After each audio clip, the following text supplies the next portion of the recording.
Shabbat Shalom. Our scripture reading for today is Song of Solomon, chapter 8, verses 4 through 6. I charge you, O daughters of Jerusalem, that you stir up not, nor awake my love, until he please. Who is this that cometh up from the wilderness, leaning upon her beloved? Set me as a seal upon your heart, as a seal upon your arm, for love is strong as death. Shabbat Shalom, family. Our selection today, Lean on You.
The oracles of the UCI, 1 Peter chapter 4, verses 7 through 11.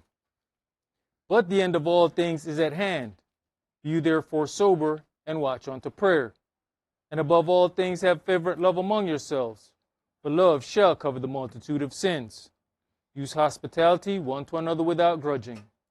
As every man has received the gift, even so minister the same one to another as good stewards of the manifold grace of Elohim. If any man speak, let him speak as the oracles of Elohim. If any man minister, let him do it as of the ability which Elohim gives, that Elohim in all things may be glorified through Yahshua the Mashiach, to whom be praise and dominion forever and ever. Amen.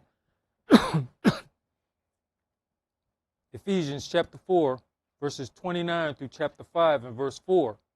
Let no corrupt communication proceed out of your mouth, but that which is good to the use of edifying, that it may minister grace unto the hearers. And grieve not the Holy Spirit of Elohim, whereby you are sealed until the day of redemption. Let all bitterness and wrath and anger and clamor and evil speaking be put away from you with all malice.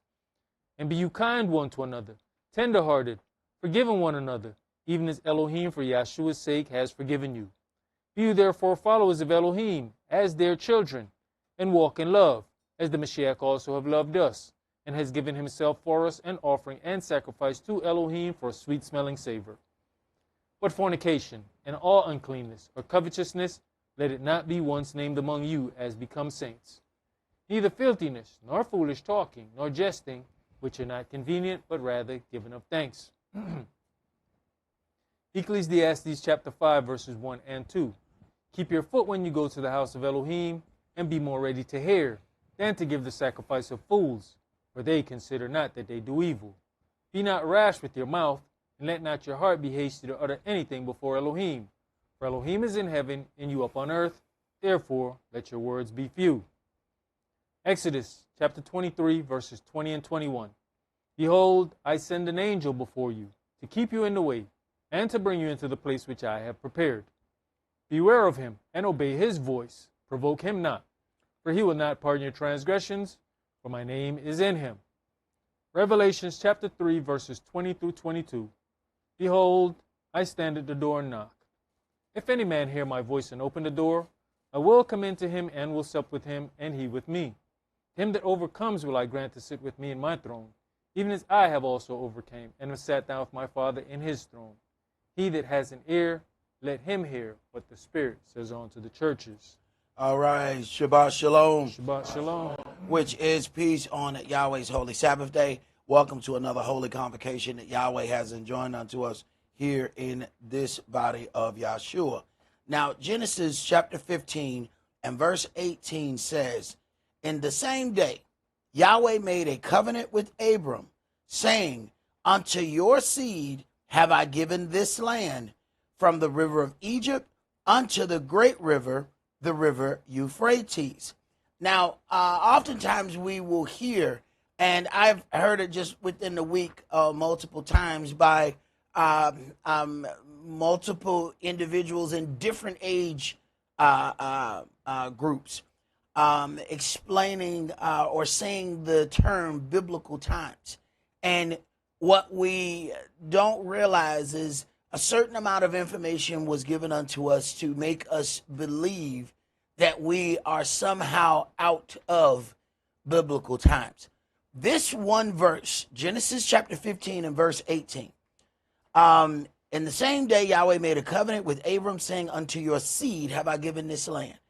We are on the brink of World War III, all because of what is written in this verse.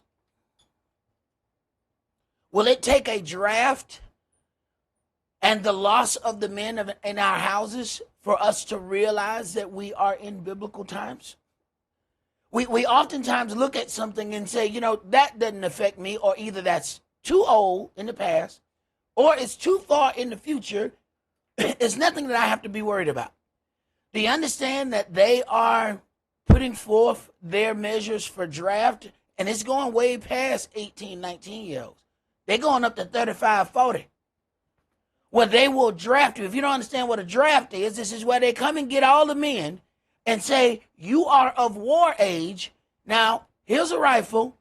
Get on this plane and go fight this war. Will it take that for us to pay attention? Because we are very comfortable while we're on our tablets, our phones, enjoying our own personal space. We're not conditioned to be in no spider hole, laying on our belly, snaking through a field while something's shooting at you. The average age of the soldier in Vietnam was 19.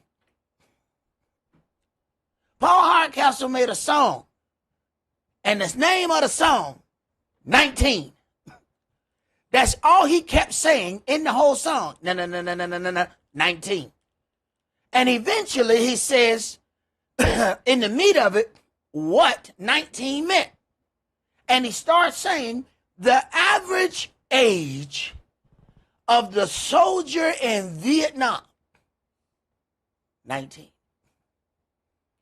So they went all over the country and grabbed all the freshly born men. They just got to be men. 18 years old, boom, you snatched up. By 19, you are sitting in a cold, mud-soaked village with booby traps, by the way. Most of them died by booby traps. You step on something, the whole left side of your face or your body gone. And this is your friend right in front of you, gone, just like that. Will it take that for us to realize that we are in biblical times? Because all of that is happening or is about to happen again, because what's written in Genesis chapter 15 and verse 18. Because somebody says, because of this outline of land, we want it. Do we understand that that is what's going on right now? Everything that we are seeing is about this verse. Oftentimes, we don't feel anything until it comes to our house. We are living in comfort. There are people that are just going from place to place. Do you understand that the entire so-called Middle East is turned upside down right now? We're talking multiple locations are under bombardment. Constant bombs. Do you understand the anxiety that these people feel every time it gets dark? Because here come the bombs when it gets dark. They like to do it in the dark so you won't see the enemies approaching. By the time you see them, it's too late. So what does that do? Every time it gets dark, their anxiety rises. Their homes have been bombed. They're living in tents. We enjoy our personal room space. We say, you know what? Mom and Daddy are getting on my nerve. I'm going to my room. What happened to you when your room is in a field, in a tent, and then it rained directly in your room? Will it have to be something like that for us to understand how serious this is? You know, they purposely put things on the news that will not show how deep the atrocities are.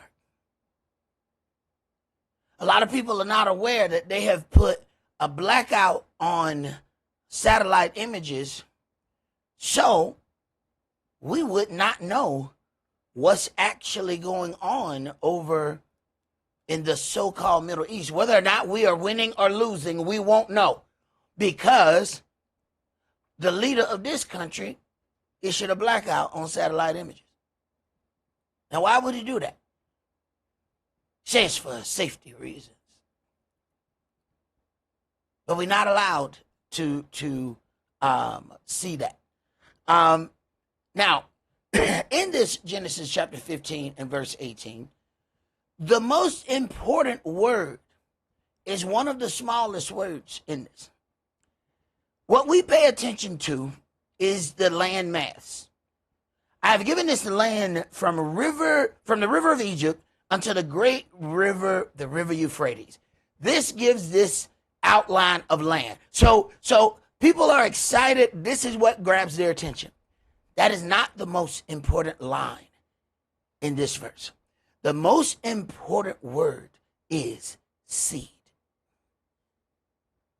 This is what the entire media conglomerate is trying to get your eyes off of. They want you to pay attention to the land mass from Egypt to Euphrates. They want you to know that. They want you to see that. They want you to digest that. What they do not want you to consider is the one word, seed. Now, everything that we're going to read is going to go back to this Genesis 15 and 18. But we have to particularly pay attention to this word seed. Now, first, brother, I want you to read 2 Kings chapter 17 and verse 24. Because this verse that almost has us in World War III. See, we won't pay attention until we get that letter in the mail that says, you know what? Congratulations, you're about to graduate from high school. Now sign this paper, and we got some boots waiting for you. Whoa. What are you talking about? No, I'm going to college. No, you're going to war.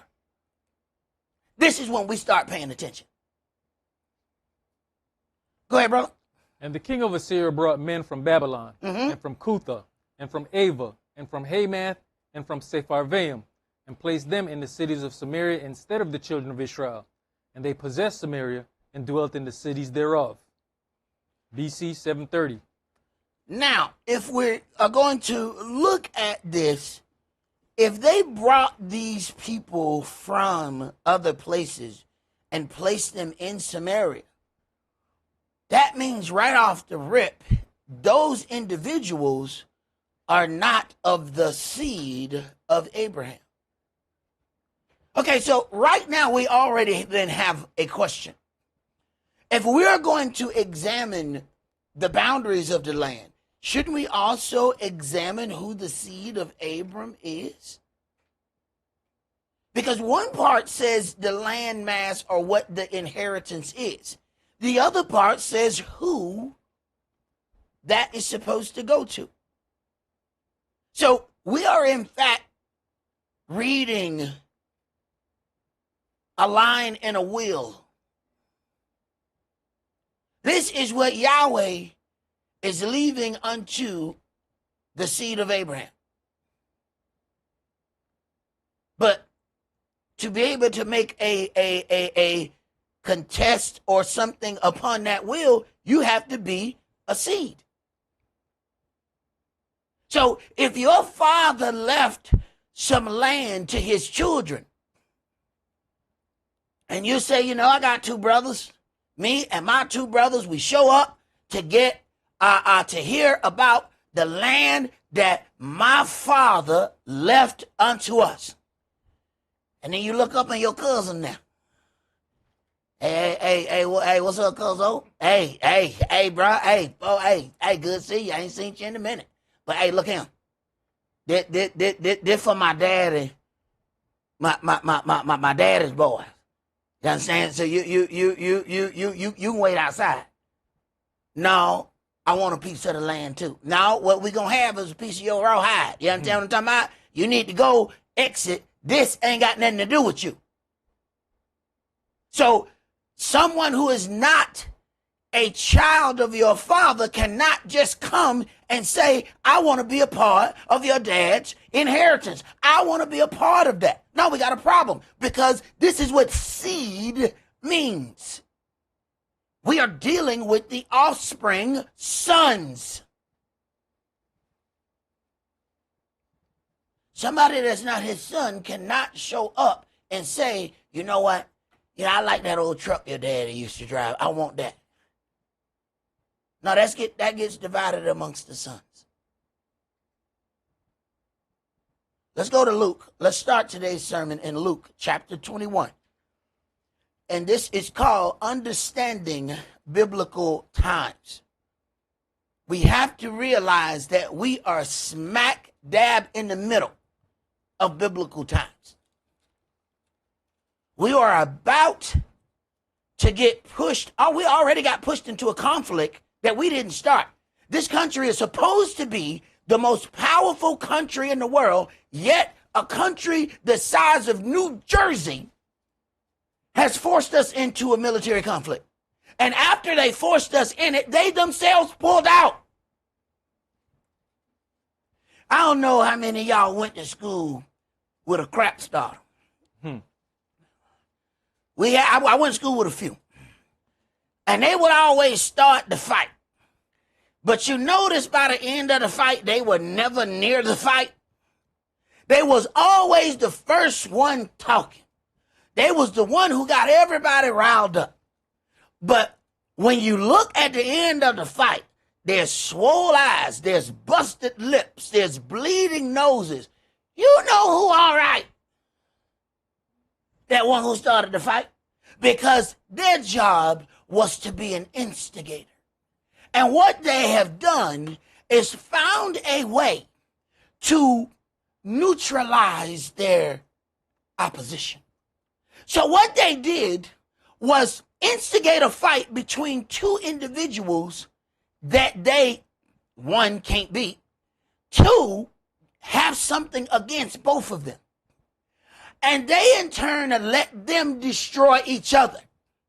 And then they come through to seize on what's left over. Now, when I was in school, usually that's a girl, okay? That was usually Tamika, Keisha, or Tanya, all right? One of those was what was the prize after this false altercation. And understand now, instigator looks the best out of this because he hasn't suffered any hits. Both the other individuals are swole up. Now here comes instigator, looks dashing. In to take the prize. The same thing is happening on a worldwide scale. We are just not paying attention. Luke chapter 21, and let's read verses 20 through 28. And when you shall see Jerusalem compassed with armies, then know that the desolation thereof is near. Then let them which are in Judea flee to the mountains, and let them which are in the midst of it depart out. And let not them that are in the countries enter thereinto. For these be the days of vengeance, that all things which are written may be fulfilled. But woe unto them that are with child, and to them that give suck in those days. For there shall be great distress in the land, and wrath upon this people. This shall be a greatly stressful time and wrath upon the people. Go ahead. And they shall fall by the edge of the sword, and shall be led away captive into all nations. Wait a minute. They shall be led away captive unto all nations. Go ahead. And Jerusalem shall be trodden down of the Gentiles. Wait a minute. Jerusalem shall be trodden down of the Gentiles. We have to pause and ask yourself, who is causing all the destruction in the so-called Holy Land right now as we speak? They say it's one group trying to get out another group, but at the end of the day, those people are presenting themselves to us as one group of people. But what group of people are they really? Because Yeshua said who was going to destroy it, who was going to trodden it down. Go ahead. Until the times of the Gentiles be fulfilled. Now, that means within this statement of biblical times, there's a time that the Gentiles have to rule. If we don't understand that we're living in the Gentile rulership, then we have just not paid attention to anything on this earth. And it's interesting because Yeshua says until the times of the Gentiles be fulfilled. That's the end of their rule. So within us having discussions about biblical times, we are in the time of the Gentile rule and it has not ended yet.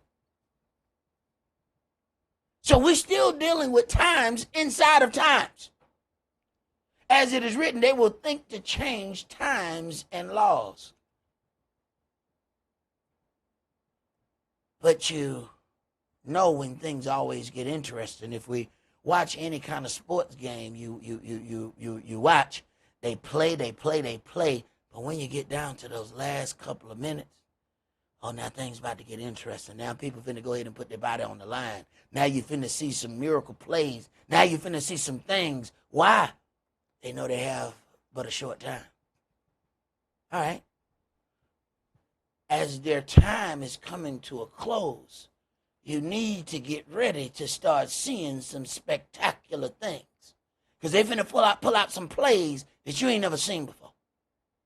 Go ahead. You know, Elder, when you look at it, like you going through stuff and then talking about biblical times, we as a people, we too busy shouting and jumping in the churches and not really paying attention to the book, while everybody else is using what's written for their wars and their propaganda. Because even one of the things that Benjamin Netanyahu likes to use is Amalek. Remember what Amalek has done to you. That's in Scripture. Well, that's towards the children of Israel. Right. But he's still using that to wage war against all these other people and calling them Amalek. Absolutely. We don't see how they're using every part of our book to assault other individuals, and this is on a grand scale, and we don't pay any attention to it. Go ahead. Verse 25, and there shall be signs in the sun and in the moon and in the stars, and upon the earth distress of nations, with perplexity, the sea and the waves roaring. The sea and the waves roaring. Understand something. The closer we get to this time, the more tumultuous living on the earth gets. Folks keep trying to talk me into going on a cruise. It'll be just my luck. The day I get on the ship, the wave decide to be the size of the Empire State Building. It'll be just my luck. Go ahead. Men's hearts failing them for fear and for looking after those things which are coming on the earth. In other words, people see what happened, have a heart attack, and die. Just looking at it. Go ahead. For the powers of heaven shall be shaken. And then shall they see the Son of Man coming in a cloud with power and great glory. Now, the only people who are looking for a Messiah are the people who need to be redeemed. Go ahead. And when these things begin to come to pass, then look up and lift up your heads, for your redemption draws near. Now, when these things begin to come to pass, know that your redemption draws near. Okay? If you are getting redeemed after all of this starts, how can there already be a state of Israel, a whole army of people, an army, a navy, an air force, all of that already set up? Yet, these things have not come to pass to redeem the people. That means there's another group of people saying that they are these people. Because we must also take note that the individuals in the land do not believe in Yahshua. So we have two major fundamental issues here. And for us to understand these times, there are some other aspects here that we're going to have to grasp. Let's go to Daniel chapter 2. Because what's going to happen, we've heard something so much that it gets credence just by how many times that we've heard it. It sounds like it may be true because we've heard so many other people say it. And what happens then when we hear the less spoken of truth, now we question it. We don't have that strong belief in it. Why? It's not on every station. It's not on every post. We're not seeing that everywhere, so we automatically question it. And we say, this can't be. Daniel chapter 2, and I want you to start at verse 31. You, O king, saw and behold a great image. This great image, whose brightness was excellent, stood before you, and the form thereof was terrible. This image's head was of fine gold, his breast and his arms of silver, his belly and his thighs of brass, his legs of iron, his feet part of iron and part of clay. You saw till that you saw till that a stone was cut out without hands, which smote the image upon his feet that were of iron and clay, and brake them to pieces. So this image that it's describing is the Gentile rule. These various parts of the body are the various parts of the kingdom. So you have to understand the Old Testament agrees with the same thing that Yeshua is saying, that there are times of the Gentiles. This was already given. Go ahead.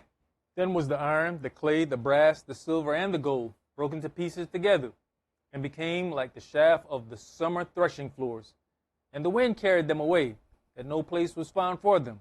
And the stone that smote the image became a great mountain, and filled the whole earth. This is the dream, and we will tell the interpretations thereof before the king. You, O king, are a king of kings, for the Elohim of heaven has given you a kingdom, power, and strength, and glory. And wheresoever the children of men dwell, the beasts of the field and the fowls of the heaven has he given into your hand, and has made you ruler over them all. You are this head of gold. You are this head of gold. You are the foundation of this Gentile rulership, and this will go on for generations. But eventually, it's going to get hit on the feet, and it's going to crumble and fall. But until that time, the Gentiles shall rule the earth. So understand, this part of this biblical space and time is going to all of these empires that are ruling the earth under the Gentile banner. They're being described right here. Go ahead. And after you shall arise another kingdom inferior to you, and another third kingdom of brass, which shall bear rule over all the earth. All right. So we have Medo-Persia Empire, we got the Greek Empire, and then we have this Roman Empire. Go ahead. And the fourth kingdom shall be strong as iron. Now, this was particularly the one he want to know about. Why? Because, this is where things start to go down concerning our people. Like I said, when you get to the fourth quarter, now this is when you pull out those plays that look like the plays that you did in the first, second, and third. They look like those plays, but they're not. Go ahead. For as much as iron breaks in pieces and subdues all things, and his iron that breaks all these, shall it break in pieces and bruise. And whereas you saw the feet and toes, part of potter's clay and part of iron, the kingdom shall be divided. But there shall be in it of the strength of the iron, for as much as you saw the iron mixed with miry clay. And as the toes of the feet were part of iron and part of clay, so the kingdom shall be partly strong and partly broken. And whereas you saw iron mixed with miry clay, they shall mingle themselves with the seed of men. Wait a minute. These kingdoms shall be a mingled kingdom where they will just mingle one with the other, which will affect its strength. We don't pay attention. It won't have the strength of the rest of the Gentile rulership, because it will mingle itself with everything to maintain power. But because that mingled kingdom won't fully go together, it's going to make weakness. Go ahead. But they shall not cleave one to another, even as iron is not mixed with clay. They shall not cleave one to another. So they will look strong on paper. They will look strong in video. But when the rubber hits the road, you're going to find out they have not cleaved together. Same thing happened to us in our houses. We appear together. We got nice photos on the wall of us all smiling for the camera. But when the rubber hit the road, we're going to find out whether we cleaved together or not. Go ahead.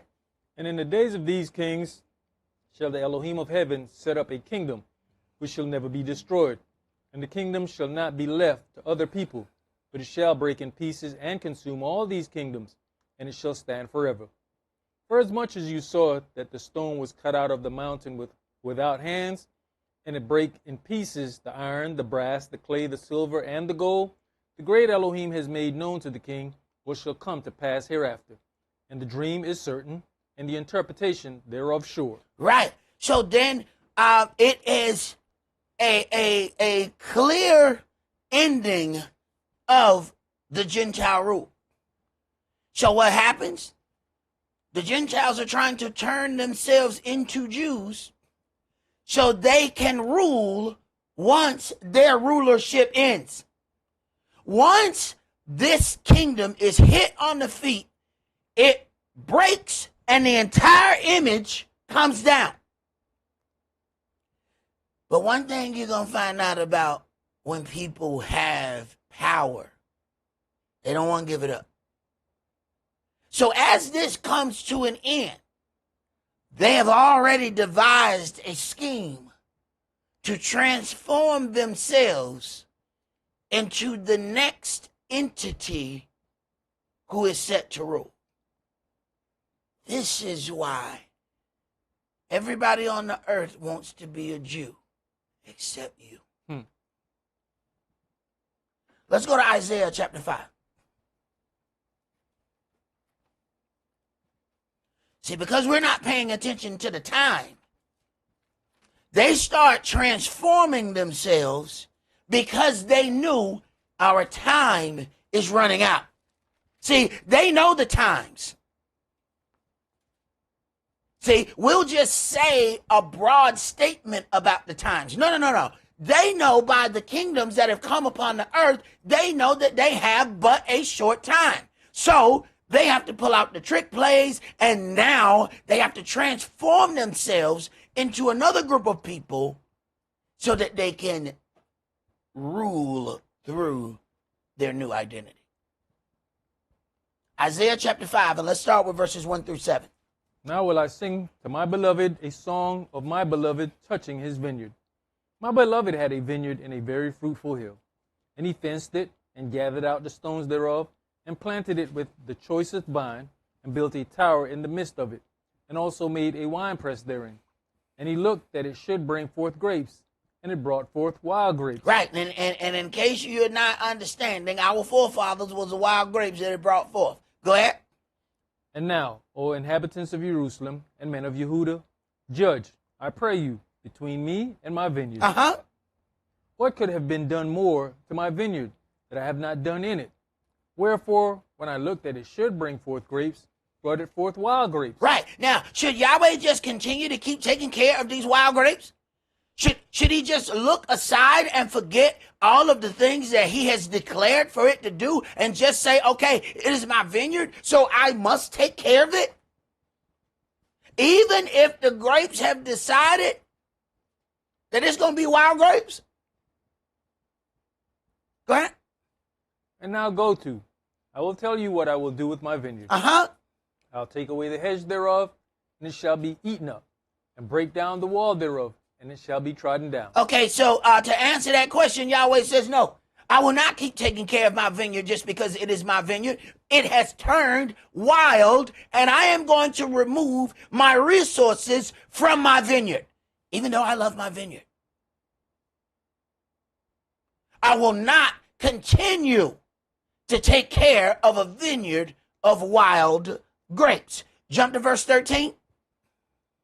Therefore my people are gone into captivity, because they have no knowledge, and their honorable men are famished, and their multitude dried up with thirst. Now, if his vineyard is his people, and then when he takes away the hedge, they go into captivity, how is it that we have gone all of these generations, and every time we go to one of our leaders and talk about slavery, nobody has an answer? Let me tell you why this is strange. Most of those people were reverends.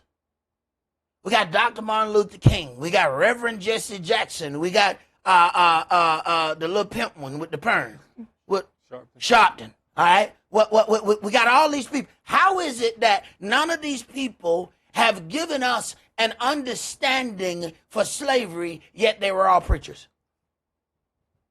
The answer is right here. And it's in here over and over and over. How is it they have not given us that?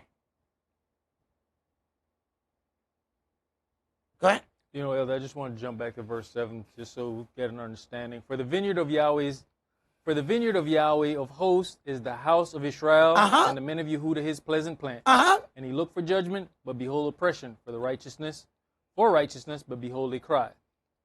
Verse 14. Verse 13. Therefore my people are gone into captivity because they have no knowledge, and their honorable men are famished, and their multitude dried up with thirst. So then if the vineyard has Israel and Judah, then Israel and Judah have a captivity, which is a slavery, and that is after Egypt. Okay? Egypt is here. All right? So this is part of the book. We're in this part of the book, and he's talking about a captivity. So there's another captivity that's coming after this part. We don't consider that people who are telling us that they deserve the land, but they can't produce a captivity. Yet they are using all of the things written back here during what we call biblical times. They're using that to make a claim against your inheritance. We don't really understand how deep that is until you have a family house that you grew up in, and all of a sudden somebody else comes and claims your house, and you got to go and leave. Go ahead. Therefore hell has enlarged herself and opened her mouth without measure, and their glory and their multitude and their pomp, and he that rejoice shall descend into it. And the mean man shall be brought down, and the mighty man shall be humbled, and the eyes of the lofty shall be humbled. The eyes of the lofty shall be humbled. Let's go to Isaiah chapter 43.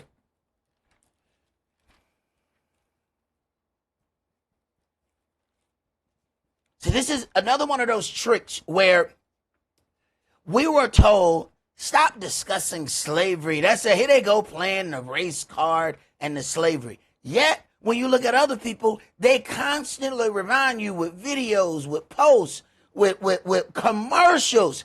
Always remember what they went through. When you start talking about your history, you're playing some kind of card. Now you let them people talk you off your history. They playing with you with the times. Because what's ironic is they tell you that theirs was more recent, so it's more valid. But then they go to a part that's way more distant to lay claim to something. They're playing with us with times, and we're allowing it to happen. Isaiah chapter 43, and let's start that at verse 1. But now, thus says Yahweh that created you, O Jacob, and he that formed you, O Israel. Fear not, for I have redeemed you. I have called you by your name. You are mine. Now, I have redeemed you. Now, we're going to get into a little bit more about this redemption, because there's some things that we end up saying that could be attributed a different way. See, we think we understand Yahweh's word the way he understands it. No, you understand it the way he let you understand it. When we read a definition, you notice that the definition doesn't have just one word or one way that it can be used. Okay, well, imagine Yahweh has two individuals in front of him, and they both said the same thing. But one of them has a good heart and one of them has a bad heart. Yahweh says, okay, I will attribute this word to mean salvation for this one. I will attribute that same word to mean destruction for this one. They both said the same thing, though. Right. But that definition has multiple levels. Which one does he attribute to you? Depends on how he sees you. How will he see you? Go ahead. When you pass through the waters, I'll be with you, and through the rivers, they shall not overflow you. When you walk through the fire, you shall not be burnt, neither shall the flame kindle upon you. When you walk through the fire, we don't want to walk through no fire. See, we want to sit on the top of the hill and watch. Look at those people being burned down there. Oh my goodness. It looks difficult. Fire purifies you. Fire is going to make you stronger. That which stand the fire has been purified. We don't want to be purified. We just want to stand on top of the hill and watch other people be purified. We want a completely peaceful life. Well, what if Yahweh want to use you for something? Should not the creator of something be able to use something that it created for its own purpose? What if he wants to use you for something? He doesn't get to do that as a creator? Go ahead. From Yahweh your Elohim, the Holy One of Israel, your Savior, I gave Egypt for your ransom, Ethiopia and Seba for you. Since you was precious in my sight, you have been honorable, and I have loved you. Therefore will I give men for you and people for your life. Wait a minute. People have been sacrificed for you to be able to live the life that you live. We think that we are born deserving. No, somebody made a sacrifice for you to be able to have that. Go ahead. You know, Elder, he says, I gave Egypt for your ransom, Ethiopia and Seba for you. These are people whose lives he put on the line, but we got our people wanting to claim Egypt and Ethiopia. Absolutely. We claim everything, bro. We claim everything. We the only one that open up our struggle and let everybody in. Go ahead. Fear not, for I'm with you. I'll bring your seed from the east and gather you from the west. I will say to the north, give up, and to the south, keep not back. Bring my sons from far and my daughters from the ends of the earth. Even everyone that is called by my name, for I have created him for my glory. I have formed him. Yes, I have made him. Bring forth the blind people that have eyes and the deaf that have ears. Let all the nations be gathered together, and let the people be assembled. Who among them can declare this and show us former things? Let them bring forth their witnesses, that they may be justified. Or let them hear and say, it is truth.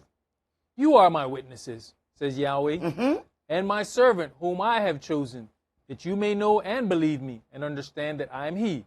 Before me was no El formed, neither shall there be after me. Wait a minute. You are witnesses. You are Yahweh's witnesses. You ain't Jehovah's witnesses. You ain't God's witnesses. You're not Lord's witnesses.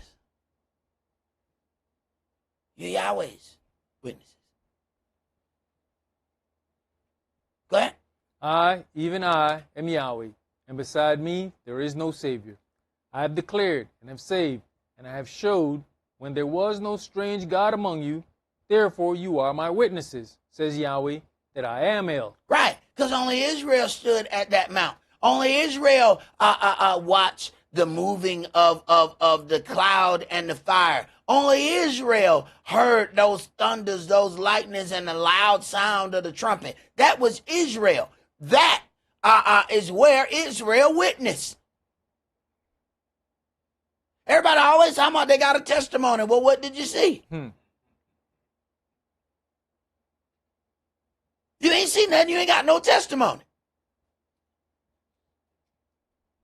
Go ahead. Yea, before the day was, I am he, and there is none that can deliver out of my hand. I will work, and who shall let it? Thus says Yahweh, your Redeemer, the Holy One of Israel. For your sake I have sent to Babylon, and have brought down all their nobles, and the Chaldeans, whose cry is in the ships. Now understand, this whole Babylonian setup is the rulership of the Gentiles, for the which Israel will be pounced upon during the rulership time of the Gentiles. Same period of time that Christ was talking about, until the fullness of the Gentiles be come in. We're talking about the same space in time. And we still in that time. because their rulership is not over yet.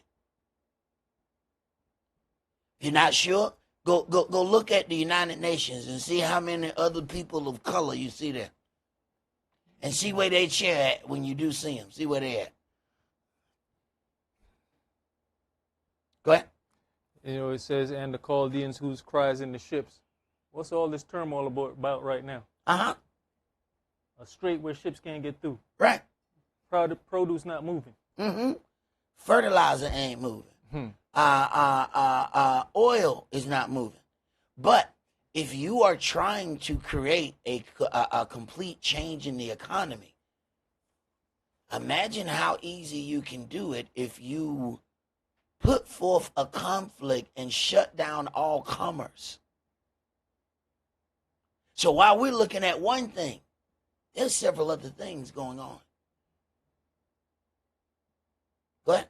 I am Yahweh, your Holy One, the Creator of Israel, your King. Thus says Yahweh, which makes a way in the sea and a path in the mighty waters, which brings forth the chariot and horse, the army and the power. They shall lie down together, they shall not rise. They are extinct, they are quenched as tow. Remember you not the former things, neither consider the things of old. Behold, I'll do a new thing. Now it shall spring forth. Shall you not know it? I will even make a way in the wilderness and rivers in the desert. The beasts of the field shall honor me, the dragons and the owls, because I give waters in the wilderness and rivers in the desert. I give drink to my people, my chosen. This people have I formed for myself. They shall show forth my praise. Wait a minute. This people have I formed for myself. They shall show forth my praise. Now, we still now have to go back, all right? Because we have to deal with this biblical time. Wait a minute. This people that he's talking about, we got to go back to Genesis 15 and 18. In the same day, Yahweh made a covenant with Abram.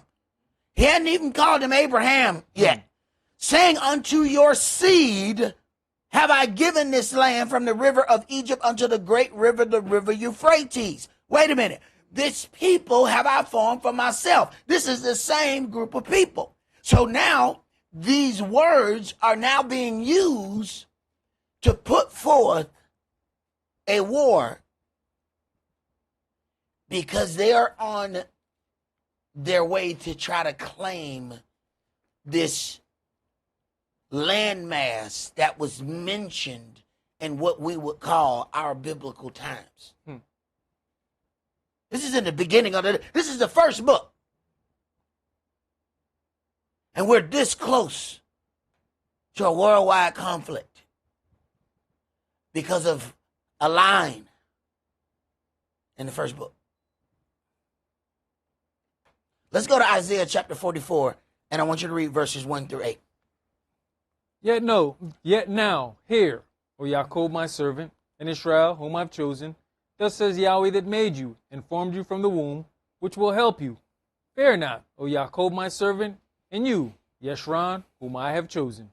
For I'll pour water upon him that is thirsty, and floods upon the dry ground. I'll pour my spirit upon your seed, and my blessing upon your offspring. And they shall spring up as among the grass, as willows by the watercourses.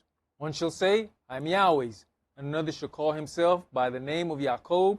And another shall subscribe with his hand unto Yahweh, and surname himself by the name of Israel. Thus says Yahweh, the King of Israel, and his Redeemer, Yahweh of hosts. I am the first, and I am the last, and beside me there is no El. And who, as I, shall call and shall declare it, and set it in order for me, since I appointed the ancient people, and the things that are coming, and shall come, let them show unto them. Fear you not, neither be afraid. Have not I told you from that time, and have declared it? You are even my witnesses. Here he goes again. The people who he has formed for himself, those are the people that are his witnesses. Those are the people that are the seed of Abram. He's talking about a distinct group of people. Go ahead. Is there an El beside me? Yea, there is no El. I know not any. Now, when we deal with a surname would be the last name. Now, we as people, we love to go to our family reunions and you hear us boasting, I'm a Jones, I'm a Smith. Understand, every last one of those names come from the slave family that owned you. Understand where your surname comes from. So you can brag about being a Johnson. Sooner or later, you're going to run into a white Johnson. That's more than likely the family who owned you.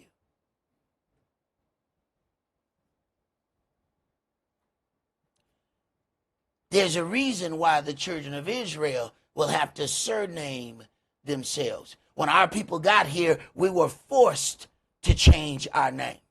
All you have to do is go look at roots and look at all the hell they gave Kunta Kinte to take on his Christian name.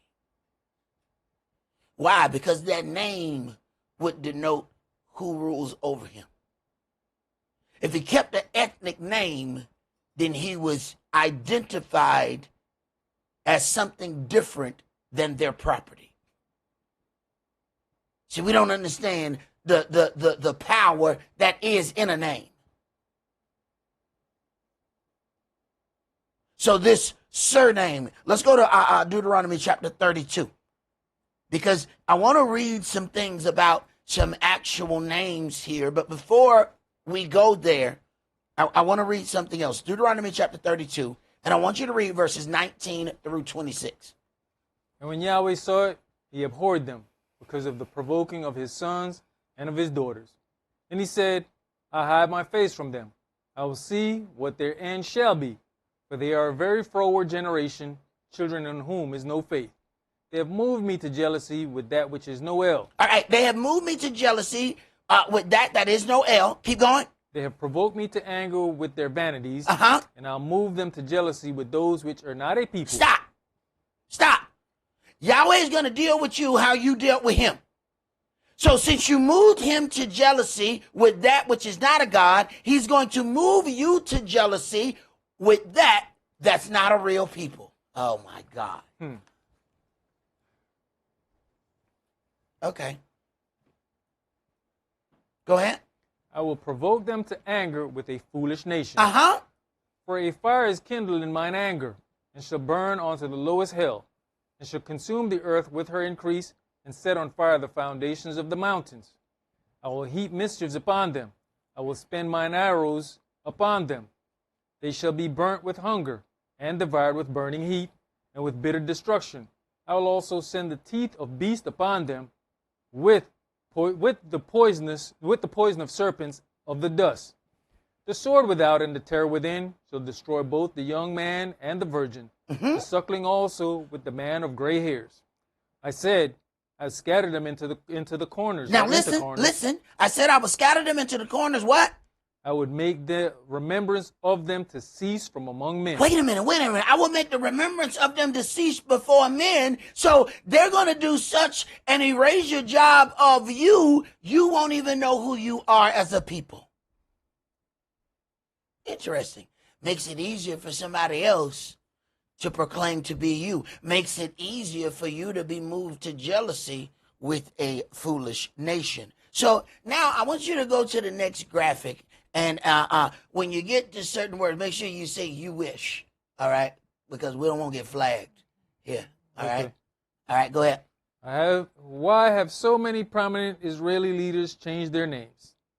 Now, wait a minute. We know why our people have changed our names, because we were forced to take on the names of the slave owners who owned our people. Go ahead.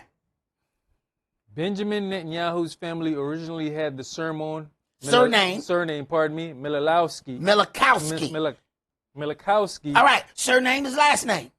So his name is not Benjamin Netanyahu. His name was Benjamin Milakowski.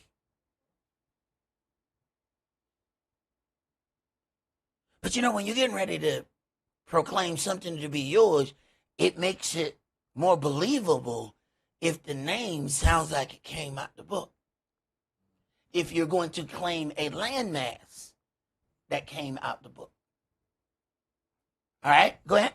When they came to Palestine from Poland in the 1920s. Wait a minute. They came to Palestine from Poland. That's interesting. Now, pay attention to these times here. I hope y'all paying attention because y'all gonna do more than just tell me what y'all learned today. I'm asking some distinct questions. So I hope you're taking good notes. Because I ain't just gonna take no one thing today. We gonna get into it. Keep reading. You know, hence why, what was the name, Speaker of the House, Helen Thomas? Uh-huh. When they asked her, when she said they're occupiers. She said if they deserve land, they should go where? Poland. Okay. Go ahead. A significant number of them changed their names, often from European or diaspora-sounding names to more Hebraic or native-sounding ones. Uh-huh. It's surprisingly widespread across the Israeli political and military elite, especially among the founding generation and the generations that followed closely after. Mm-hmm. For example, David Ben-Gurion was born David Grun. Golda Meir was born Golda Meirowitz. Shimon Peres was born Sismon Persky. Mm-hmm. Now, why? The interesting part is the children of Israel would have to change their names because their names were changed. I ask you, what caused them to have Polish names and then go to Israel name? We know why ours was changed. Then we have to ask, why are these names changing? And it is a big debate. It is going on strong, and there are a lot of people discussing this. Half the individuals who we see in Hollywood, the names that they give us are not the names that they were born with. Go ahead. Yitzhak Shamir was born Ikhak Yezerniki. Moshe Dayan was born Moshe Kitagordowski. Ariel Sharon was born Ariel Shinnerman. Right. And we're talking about prime ministers, leaders. We're talking about influential individuals, but they have a totally different name base than what is given unto us. Go ahead. Ehud Barak was born Ehud Brag. Moshe Sharat was born Moshe Shertak. Even people like Shaul Mofaz, who was born in Iran, was Sheharam Mofazaskar, changed his name upon arrival. Mm-hmm. This pattern isn't limited to political leaders either. It is also present among military generals, diplomats, and even cultural figures. Right, which is why we see the same thing in Hollywood. So now let's go to Ezra chapter 2. But we really have to ask, if you are in power and an authority and have money, why are you changing your names? What caused it to be the other way? Or is it that way because that was your original name? Ezra chapter 2, and I want you to read verses 58 through 62. All the Nethinims and the children of Shlomo's servants were 392. And these were they which went up from Tel Mela, Tel Harsa, Cherub, Adan, and Emer, but they could not show their father's house. All right, they could not show their father's house. Remember now, we got to go back to Genesis 15. It says this land was given to the seed of Abraham. If it's talking seed, it's talking about the father's house. Go ahead. And their seed, whether they were of Israel. So to determine whether they were of Israel, they had to have a connection to the seed of their father. Go ahead. The children of Deliah, the children of Tobiah, the children of Nekoda, 652. And of the children of the priests, the children of Habiah, the children of Kaz, the children of Barzillai, which took a wife of the daughters of Barzillai the Gileadite, and was called after their name. Right. So now we then hear an attempt to be made Hebrew through the name of the woman. But the seed goes through the male. This is where the landmass or the inheritance is given through that. Go ahead.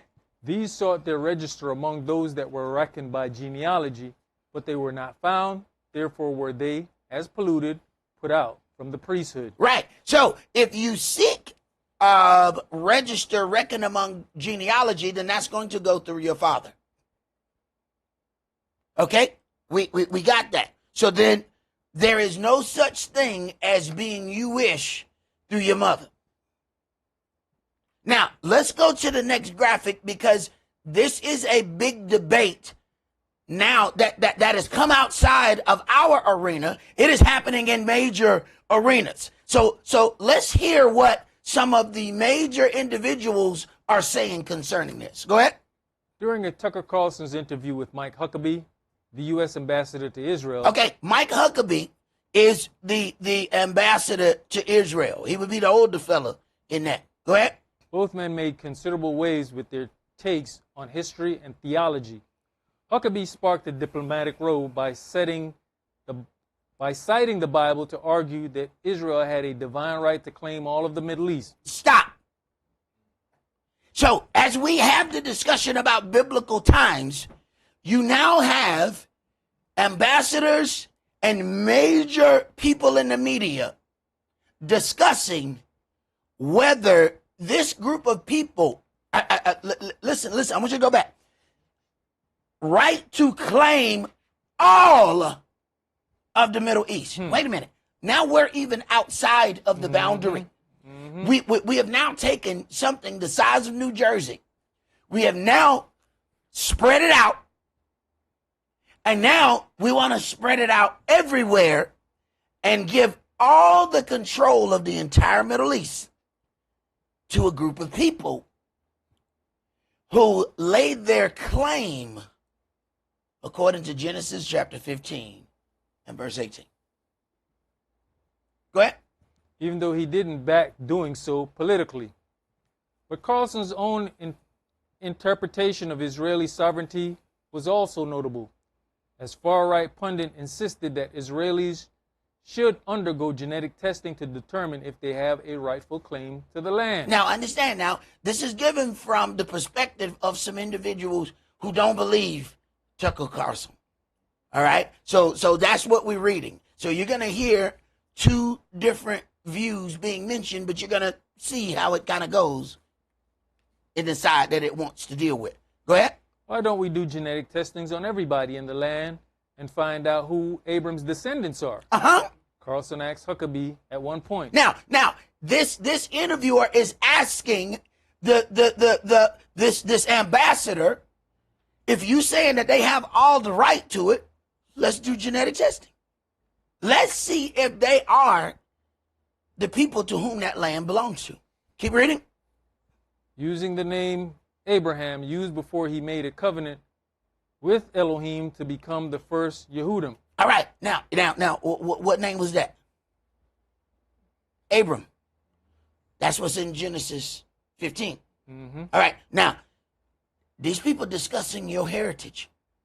These people discussing some things right here. Go ahead. It's really simple. We've cracked the human genome. We can do that.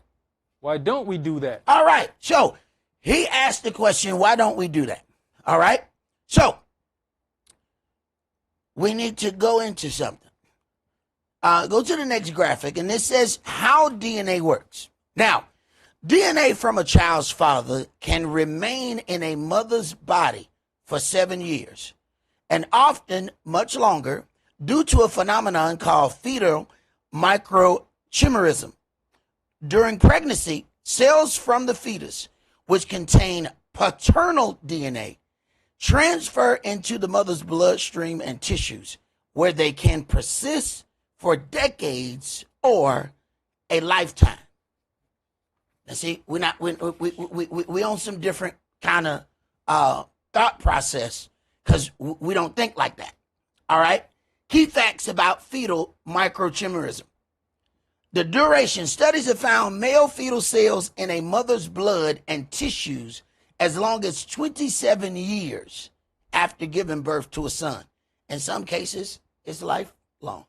See, only a woman can bring forth another nation. A man can only produce himself. Everything that he produces is going to be of him. A woman carries the seed of a man. So if that woman lays with a Hebrew, the offspring is Hebrew. If she lays with a Caucasian, her offspring is Caucasian. If she lays with an Asian, the offspring is Asian. Men don't have the ability to produce anything but themselves. But here's where things get interesting. If that woman bears a male child, the DNA from that father is still within her body. It says that these cells can integrate into various organs, including the mother's blood, liver, lungs, and even the brain. Brother, I want you to read the difference between maternal and paternal DNA. Every person inherits DNA from both their mother and their father, but not all DNA is passed down in the same way. Understanding what is meant by maternal and paternal DNA helps explain why different DNA tools can reveal different parts of your family history. Maternal DNA refers to DNA inherited through your mother. All people receive maternal DNA, and one specific type of DNA, called mitochondrial DNA, mtDNA, is passed from a mother to all of her children. All right, from a mother to all of her children. Go ahead. This DNA follows a direct maternal line from generation to generation. Uh-huh. Paternal DNA refers to DNA inherited through your father. While everyone inherits DNA from their father, one specific type, the Y chromosome, is passed only from father to son. Wait a minute. So if we're going to go back and deal with Genesis chapter 15 and see who this land belongs to, and we're going to go to father to son, this Y chromosome only goes from father to son. So we're going to take the DNA of your mother, and we're going to set this over here. It is very useful, but not for this conversation. Because if we're going to see who this land belongs to, we only want to talk about who your dad is. We're not discussing any other thing. Because that's where the Y chromosome. So if you got a Y chromosome from your mama wasn't born a woman.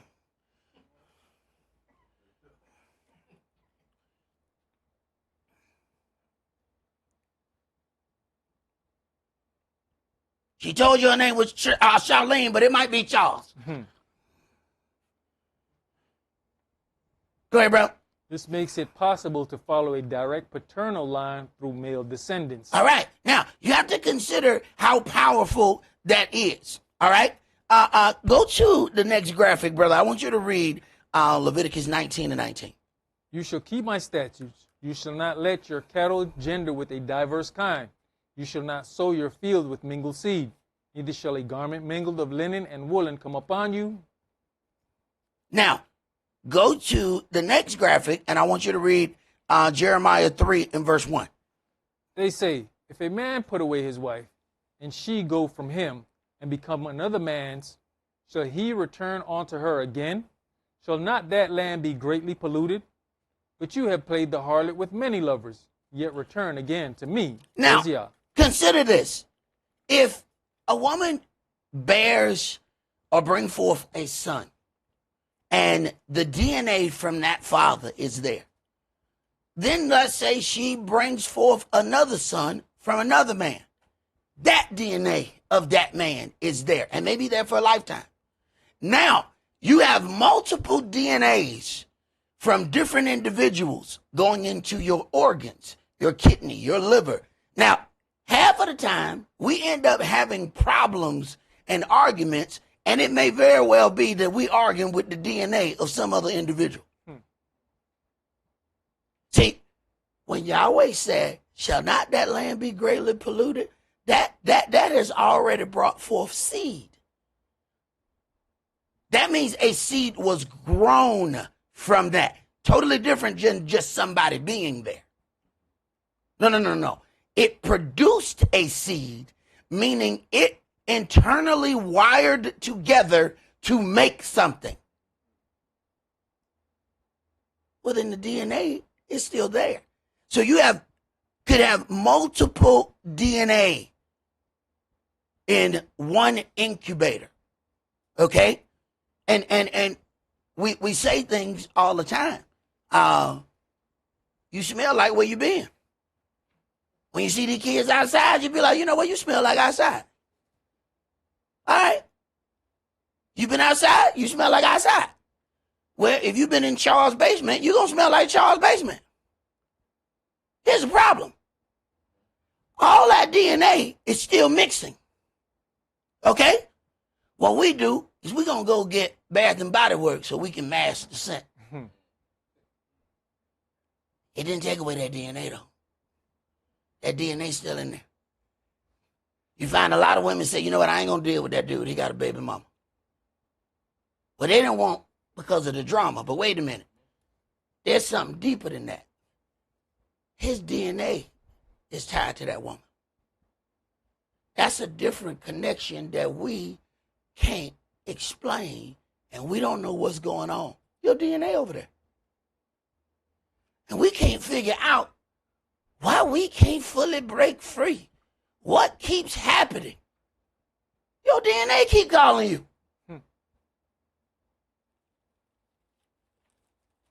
So now when we get ready to determine whose land this is, and we back to this DNA, and we can't discuss your mama because she might have multiple DNA things going on right there. She's not relevant for this discussion. See, she might have a baby by James, Charles, and another man. That's different DNA going there. We can't discuss that. That has to be sat over here. Your daddy don't have but one. He is the one who must be in this part of this discussion. So when Yahweh says things like head of the house, he dealing with way more than who gets to have the big piece of chicken and who's sitting in the damn big chair. He dealing with way more than that. Let's go to Esther chapter 8. See, we thinking one thing. See, Yahweh knows how he made a man. And imagine, what does he say? The firstborn that opens the matrix belongs to him. Wait a minute. That woman was internally wired different from her first son. Not her first child. Her first son. Her first son. She's internally wired differently. Yahweh said, that one mine. That one mine. Go ahead and bring me that one. Why you want that one? Okay. Esther chapter 8, and we're going to read verses 7 through 17. Then the king Ahasuerus said unto Esther the queen and to Mordecai the Yehudim, Behold, I have given Esther the house of Haman, and him they have hanged upon the gallows, because he laid his hand upon the Yehudims. Write you also for the Yehudis, as it liketh you, in the king's name, and seal it with the king's ring. For the writing which is written in the king's name, and sealed with the king's ring, may no man reverse. Then were the king's scribes called at that time in the 3rd month, that is, the month Sivan, on the 23rd day thereof.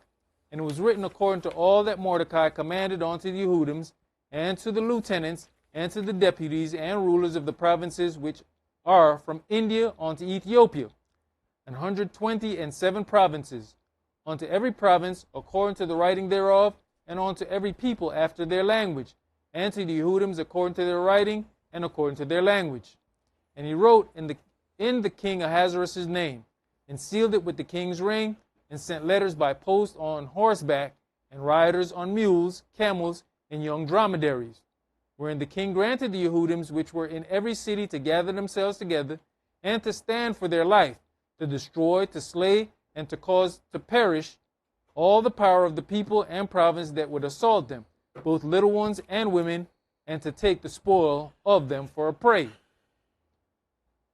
Upon one day, in all the provinces of King Ahasuerus, namely upon the 13th day of the 12th month, which is the month Adar, the copy of the writings for a commandment to be given in every province was published unto all people, and that the Yehudim should be ready against that day to avenge themselves on their enemies. So the posts that rode upon mules and camels went out, being hastened and pressed on by the king's commandment, and the decree was given to Shushan the palace. And Mordecai went out from the presence of the king in royal apparel of blue and white, and with a great crown of gold, and with a garment of fine linen and purple. And the city of Shushan rejoiced and was glad. The Yehudims had light and gladness and joy and honor. And in every province and in every city, whithersoever the king's commandment and his decree came, the Yehudims had joy and gladness, a feast and a good day. And many of the people of the land became Yehudims, for the fear of the Yehudims fell upon them. All right, so at this point, it is now prosperous to become a Jew. So now many of those people now have become Jews. So we have to backtrack. We have what was written in Genesis about the seed of Abraham. That is who was given this land. But then we have some people in 2 Kings chapter 17 that were moved into this area and taught the culture. Now we have some people who have become Jews. Understand, they will not have the Y chromosome of Abraham. They transferred into Judaism. Let's go back to that article for me. Go to the next graphic. We start in Deuteronomy 28. No. I got where we're at. All right. Should be at graphic number 19. At another point, Crosian singled out Prime Minister Benjamin Netanyahu specifically as an illegitimate Israeli. He says that their leader is not a real Israeli. Now, see, it's one thing when we say it, people find fault with it, but what we want to show you is Gentiles. And what's interesting, can you tell the difference between the person who is said to openly says he's a Christian, is Gentile, and then the one who claims to be an Israeli, he says he's illegitimate? Can you tell the difference between them? If you didn't know who they were, would you be able to tell that one professes to be one thing and then the other professes to be something else? This is a Gentile saying that the other man is also a Gentile. You can see how we would be able to make that conversation if we were having a discussion with an African, and the African is trying to say that we African, and we say, no, we're not. You can at least see where the confusion could come in, right? Okay, well, this man said, no, you look just like me. Go ahead. What you're saying is that certain people have a title to a highly contested region. They own it in some deep sense, he told Huckabee. So I think it's fair to ask, who are they and how do we know? So the current prime minister's ancestors weren't from here within record history. Within recorded history, they were not from here. This is two Gentiles having a conversation. Now, one of them say that they're Israeli, but the other one refutes that. All right? So understand the discussion that we're reading. It's not one of us having those words. You're hearing Priest Kish read it, but these are not Priest Kish words. Go ahead. He has no deed. Bibi Netanyahu on one side, his family from Poland. They're from Eastern Europe. So how do we know he has a connection to the people who God promised the land to? All right. So now, when this question is asked, now you're going to notice that the narrative starts to change. Go ahead. The line of questioning made little sense to many Jewish listeners who understand Judaism as a blend of religion, ethnicity, and community in which converts have always been accepted. Stop. Once you bring up DNA, all of a sudden, what changes is now what a Jewish individual is. It says Jewish listeners who understand Judaism as a blend of religion, ethnicity. So then that is one, who they are, next, what they believe, and community, where they live. Now, they're Jewish because they live in a Jewish neighborhood. Once you get to asking specific questions, all of a sudden the narrative change. But if you don't go deep enough to ask those questions, you never see it flip. Go ahead. For Jewish listeners, too, the idea of tracing bloodline is often associated with the Nazis, who chose their victims based on how many Jewish ancestors they had. Stop. So they are now refusing to do the DNA, saying that it just feels like Nazi. So now that's being used to not do the DNA testing. But later on, you're going to find it flip and there be things said about testing. Go ahead. Let's go to the next graphic. A map of the Khazar region of the Caucasus in the Middle Ages, Breslavia, Wikimedia Commons. But both Carlson's critics and his supporters across the ideological spectrum who have agreed with his views on Israel understood what he was getting at. They identified this line of questioning as a variation on the Khazar theory, the belief that Ashkenazi Yehudims, like Netanyahu, are genetically descended from a Turkic minority that converted to Judaism in the Middle Ages rather than from the 12 tribes of Israel. Wait a minute. So you need to understand that these are Gentiles that are saying these individuals are not descendant from the 12 tribes of Israel, but they are converts. This is not priest Esaac saying this. This is not priest Kish saying this. You may hear his voice. You may hear my voice. This is not us talking. These are media reporters bringing it to an ambassador. Go ahead. The people currently occupying Israel are Khazarian Turks. Far-right pundit Candace Owens, a promoter of many anti-Semitic conspiracy theories, wrote on X. Now, anyone who says or questions the legitimacy of their ethnicity is automatically called anti-Semitic. So because there's a question, but now, understand now, you're building another level of people who question the authenticity of what's happening and the claim to the land. It's much bigger than outside of this room. You guys come here every Sabbath and you hear me, so you think this is my story. You think that this is my view. You need to understand that there is a hidden view that's very large, but you ain't going to see it flipping through the cable channels. You're going to have to go somewhere because they're blocking these. But you need to understand how big they are. Go ahead. He has zero ancestral connection to the land. He is Polish. Uh-huh. The far-left influencer Sean King wrote now, on X. These are another individual.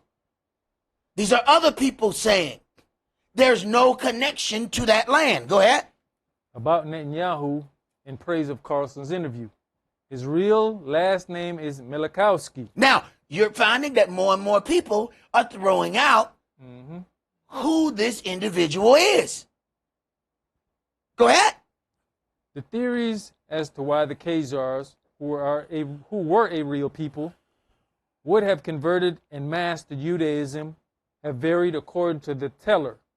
One tale holds that a Khazar royal held a debate among representatives of Judaism, Islam, and Christianity to name the best religion. And Judaism won out.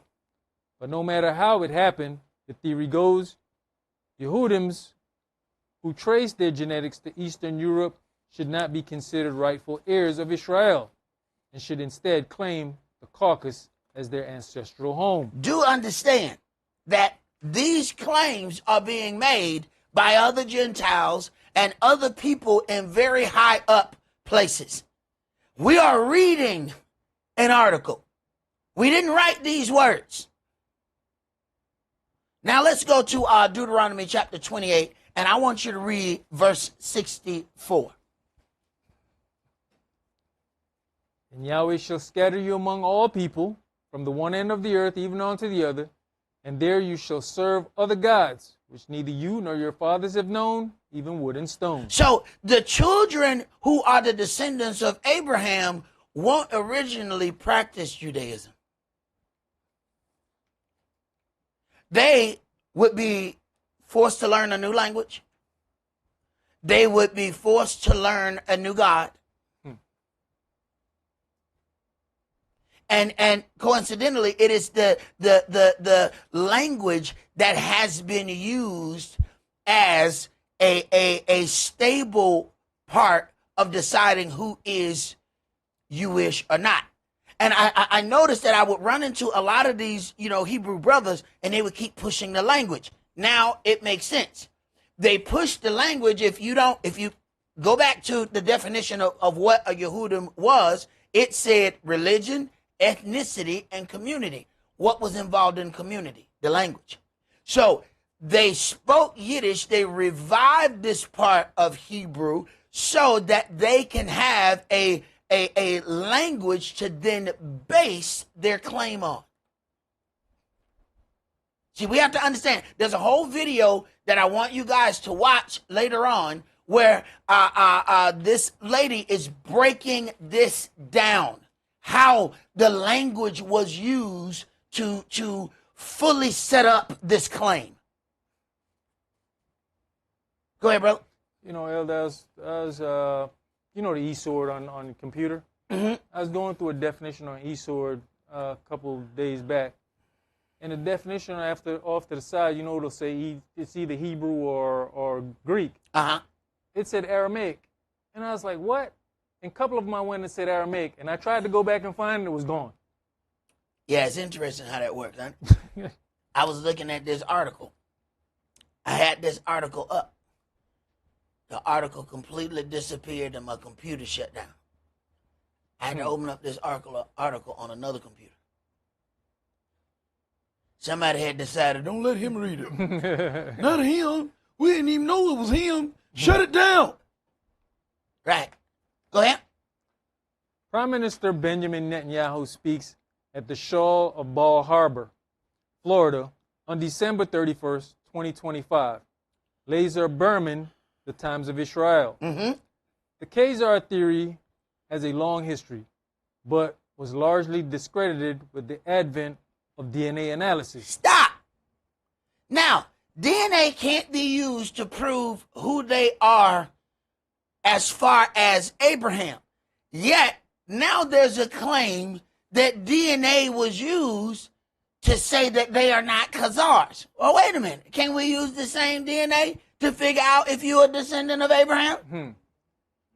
This is why I say you have to learn how to listen. Go ahead.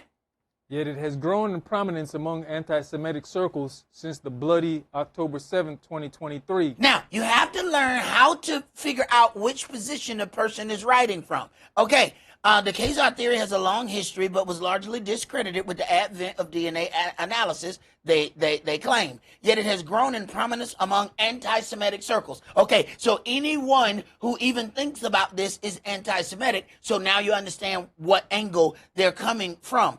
Once again, then it goes to since the bloody October 7th. So anything that happened to those individuals will be deemed as bloody. Now, the genocide that happens in Palestine will not be mentioned.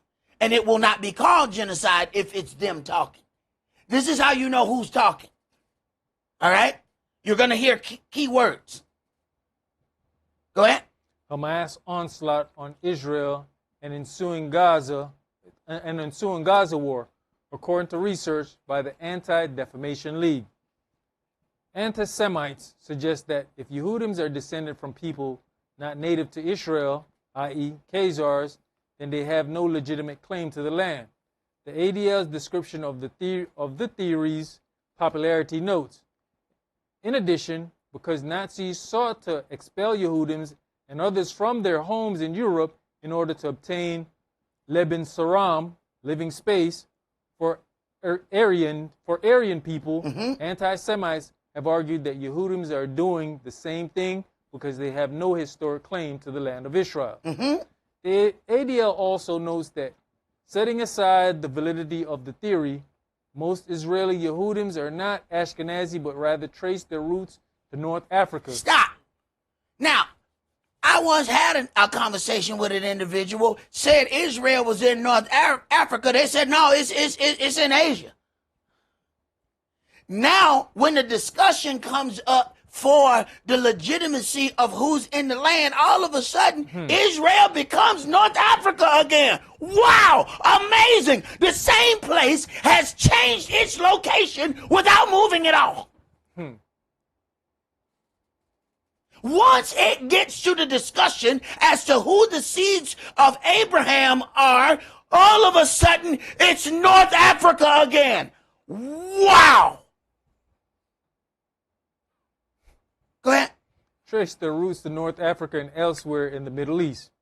The origins of the Khazar theory date back centuries and have always had some promulgation from Yehudims. Hungarian Jews in the 19th century latched on to the theory, according to researchers. The Khazar theory has also been promoted by some Jewish and Israeli scholars in more recent years, including Arthur Koestler in his 1976 book, The 13th Tribe. So understand how long people have been saying this does not fit. 1976 book, most of y'all in this room wasn't born. This is how long Gentiles have been saying this. Not us. Go ahead. Shlomo Sand, a historian at Tel Aviv University who identifies as post-Zionist, in his controversial 2008 book, The Invention of the Jewish People. Wait a minute, the invention. Invention. Hey, they are writing books saying that this group of people were invented. This is not us saying this. See, our issue is a lot of times we don't want to accept it if it's one of us saying it. We need to see that there are other prominent, very educated and established people saying this. If we got a 1976 book, do you understand? People have been saying this for generations, for decades. How long were they saying it before this was even put together?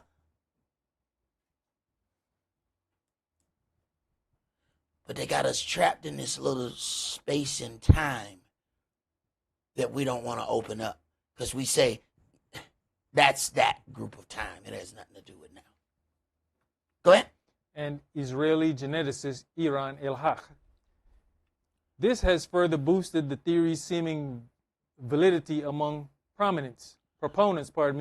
Owens, for example, has cited Sand's book on X as evidence for the theory. All right. So Candace Owens talked about this book as well. So now the reason why things have to be said, because these are very prominent individuals who are mentioning all of this data. Meanwhile, we just watching Instagram and posting on TikTok and looking at everything while our life is happening. Everything according to what you are about to go through is being talked about but you don't understand that it involves you. You will when they try to recruit you for their war.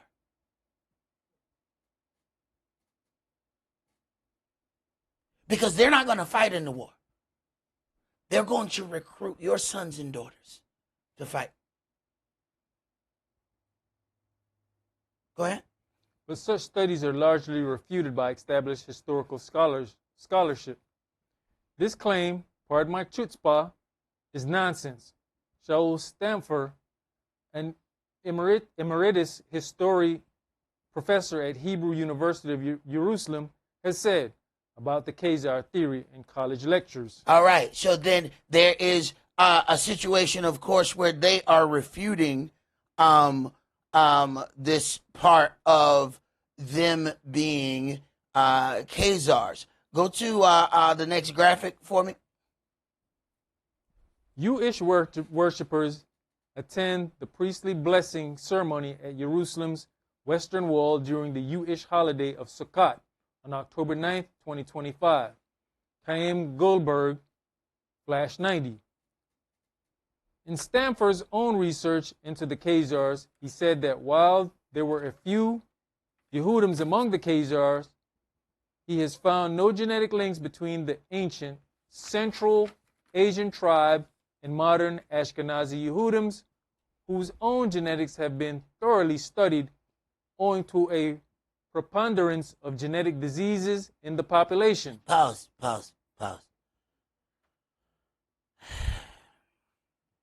Their own genetics have been thoroughly studied owing to a preponderance of genetic diseases in the population.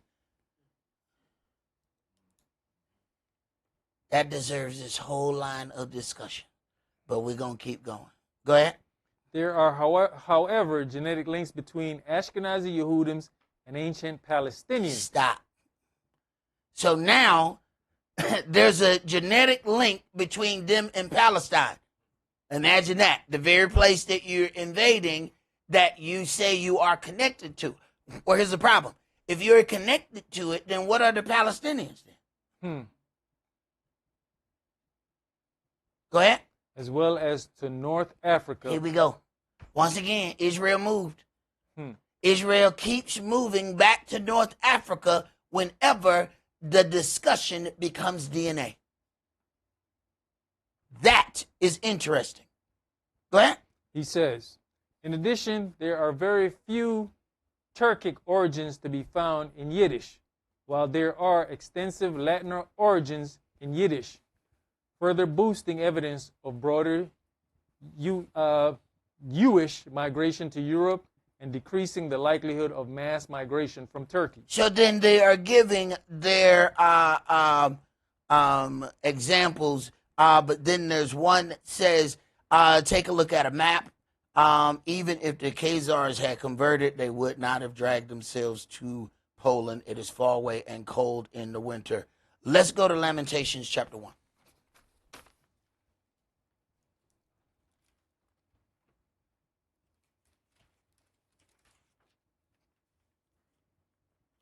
You need to know that other people are not just accepting of this theory that these individuals deserve the right to this land and deserve the right to go to war and to bring your children. This is where it gets interesting, because we just sit by passive until it happens.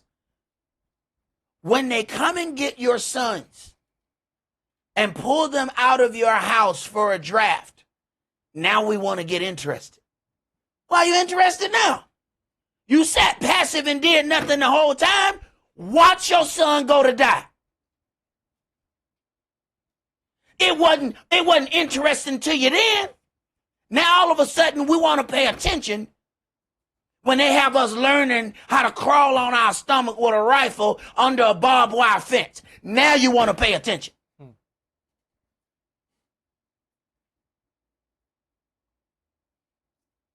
And understand, wasn't no winner in the Vietnam War.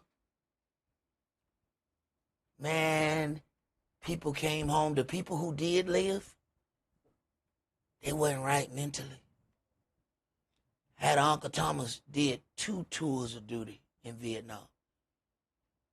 They fought so long in Vietnam that eventually they just stopped. Like it wasn't this supposed to be big bad, strongest country in the world. Could not do nothing. It was just endless dying. My Uncle Thomas came home. I never saw him not intoxicated. 7 o'clock in the morning, there was Old English 800 and cornflakes. This was malt liquor that he drank constantly. Why? His memories were too strong. He could not be sober. A lot of them people who you go and you see on the park bench and you say, what happened to him? Look at this homeless person. Dig through their clothing and watch all the medals on their shirt. What you think happened to them?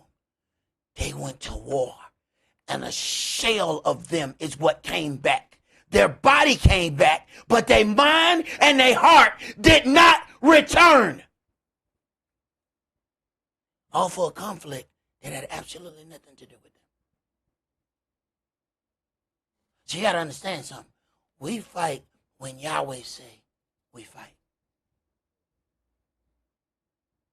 But if you don't know enough to stand on that, you're going to sign the wrong piece of paper. Lamentations chapter 1, and let's start at verse 1. How does the city sit solitary that was full of people? How does she become as a widow? She that was great among the nations, and princes among the provinces, how has she become tributary? And princess, among the provinces, how has she become tributary? She weeps sore in the night, and her tears are on her cheeks. Among all her lovers, she has none to comfort her. All her friends have dealt treacherously with her. They are become her enemies. Yehuda is gone into captivity because... Stop. Yehuda is not being mistreated or thrown into camps or doing all of that. She's gone into captivity because this is what Yahweh said in the beginning would be the curse. All right. So Israel is lamenting because of the curse. Yet other people said the curse is the land and that they don't have it. It is sad when you don't have a curse and nothing has happened to you. So you have to put up a map of what a curse is. Why? Because it ain't never happened to you. Go ahead. Yehuda is gone into captivity because of affliction and because of great servitude. She dwelleth among the heathen. She finds no rest. All her persecutors overtook her between the straits. The ways of Zion do mourn, because none come to the solemn feast. All her gates are desolate. Her priests sigh. Her virgins are afflicted, and she is in bitterness. Her adversaries are the chief. Her enemies prosper, for Yahweh has afflicted her for the multitude of her transgressions. Her children are gone into captivity before the enemy. And from the daughter of Zion all her beauty is departed. Her princes are become like harts that find no pasture, and they are gone without strength before the pursuer. Jerusalem remembered in the days of her affliction and of her miseries all her pleasant things that she had in the days of old, when her people fell into the hand of the enemy, and none did help her. The adversaries saw her and did mock at her Shabbats. Jerusalem has grievously sinned, therefore she is removed. All that honored her despise her, because they have seen her nakedness. Yea, she sighs and turns backwards. Her filthiness is in her skirts. She remembers not her last end. Therefore she came down wonderfully. She had no comforter. O Yahweh, behold my affliction, for the enemy has magnified himself. The adversary has spread out his hand upon all her pleasant things. For she has seen that the heathen entered into her sanctuary, whom you did command that they should not enter into your congregation. All her people sigh. They seek bread. They have given their pleasant things for meat to relieve the soul. See, O Yahweh, and consider, for I am become vile. Is it nothing to you, all you that pass by? Behold and see if there be any sorrow like unto my sorrow, which is done unto me, wherewith Yahweh has afflicted me in the day of his fierce anger. In the day of his fierce anger. Let's go to Isaiah chapter 42.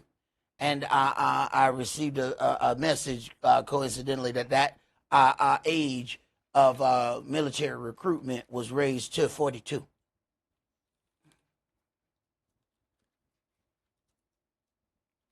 So a whole lot of college coaches, couch coaches, we couch coach football, and ain't did a push up, and since we pushed up from something else, that's gonna be a hard sell to try to get a 42-year-old to snake on his stomach under some barbed wire. First of all, that dad belly not gonna let you get down as low at that 18-year-old stomach. It don't bend like that. It don't give way like that. So you mean to tell me there's situations where a father and a son could be shipped off to fight a battle for a verse in Genesis?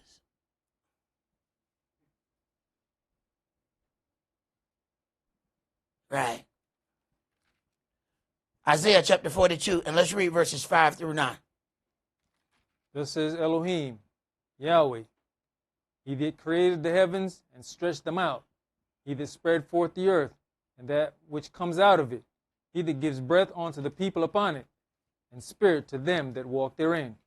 I, Yahweh, have called you in righteousness, and will hold your hand, and will keep you, and give you for a covenant of the people, for a light of the Gentiles, to open the blind eyes, to bring out the prisoners from the prison, and them that sit in darkness out of the prison house.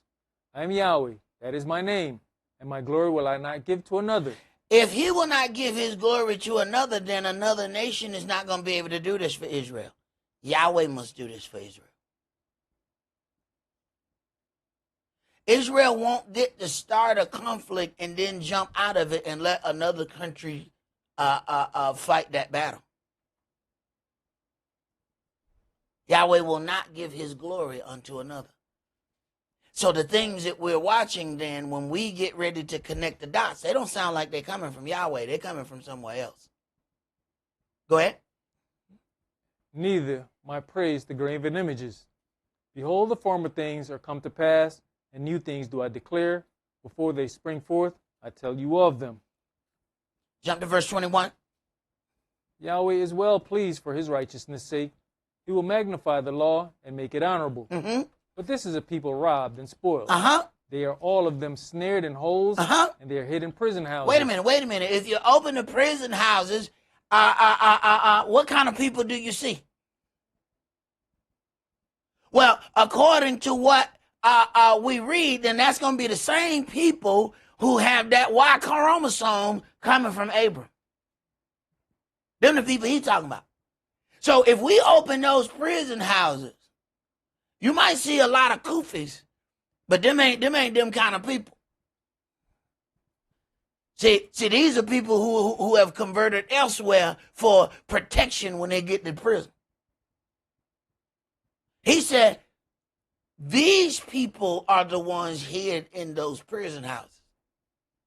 The same ones who also were slaves. That's the whole reason the prison system was invented.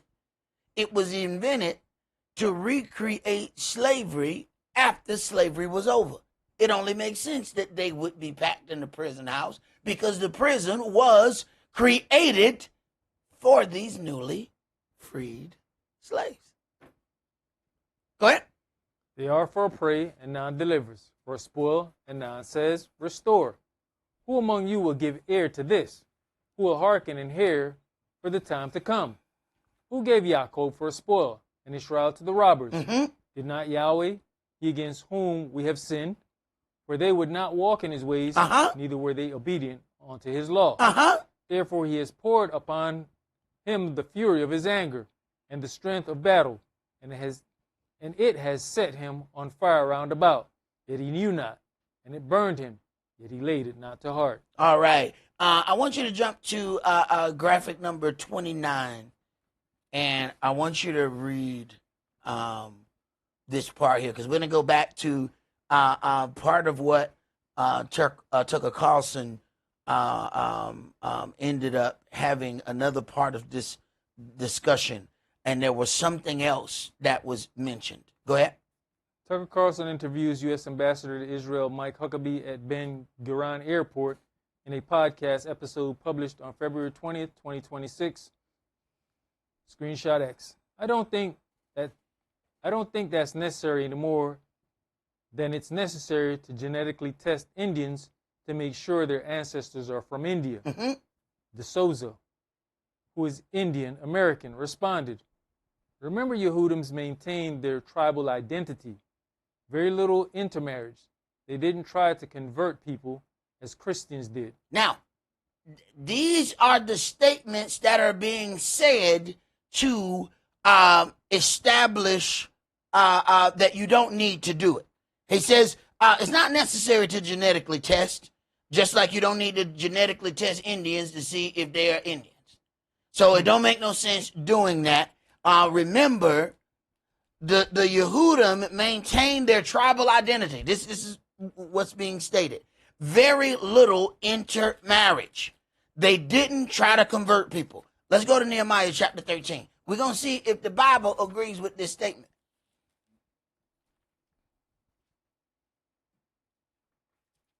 But see, if you're just taking a passive approach and you're just listening, do you know how to spot something and call it out for what it is you're hearing? Nehemiah chapter 13 and start at verse 23. In those days also saw I Yehudims that had married wives of Ashdod. I'm sorry. He says there was very little intermarriage among these people. Now, we already have a strange phenomenon. What goes on is there's a thought process of being Jewish through your mother, when we understand that genealogy goes through the male.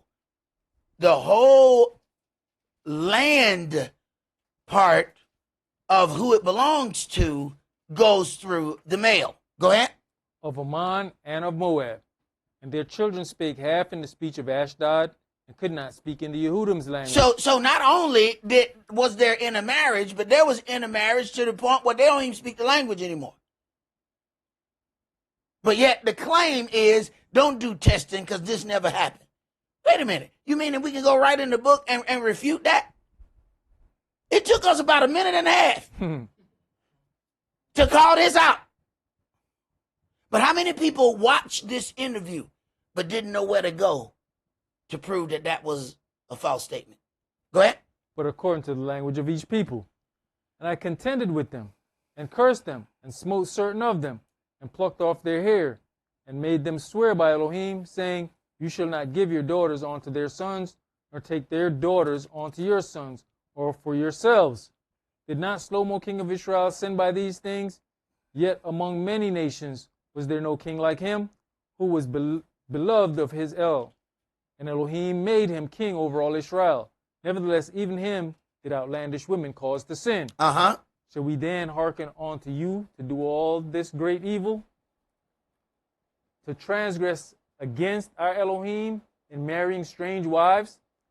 And one of the sons of Jehoiada, the son of Elishab, the high priest, was son-in-law to Sanballat the Hornite.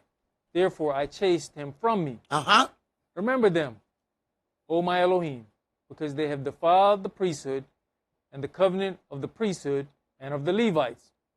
Thus cleanse I them from all strangers, and appointed the wards of the priests and the Levites, every one in his business. All right, so then this was a pretty strong dealing, whereas they say it never took place.